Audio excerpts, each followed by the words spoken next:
ஸ்ரீநிதி ஜோதிடம் சகோதர சகோதரிகள் அனைவருக்கும் வணக்கம்.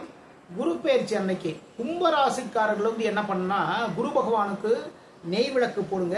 மஞ்சள் வஸ்திரம் முக்கியமா மஞ்சள் மலர், அதாவது சாமந்தி மலர், சாமந்தி பூ வந்து நீங்க ஒரு மாலையா கட்டி குரு பகவானுக்கு போடுங்க. கொண்டக்கடலை மாலை போடலாம். ஏன்னா அந்த கொண்டக்கடலை வேக வச்சு வரக்கூடிய பக்தர்களுக்கு எல்லாருக்குமே வந்து நீங்க அன்னைக்கு குரு பெயர்ச்சி அன்னைக்கு தானமா கொடுங்க.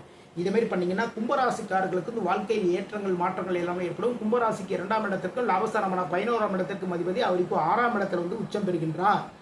அப்போ நீங்க என்ன பண்ணணும்னா, வயதான ஆதரவற்றோர் முதியோர் இல்லமெல்லாம் இருக்கு இல்லையா, அந்த முதியோர் இல்லத்திற்கு வந்து போர்வை தானம் வாங்கி கொடுங்க.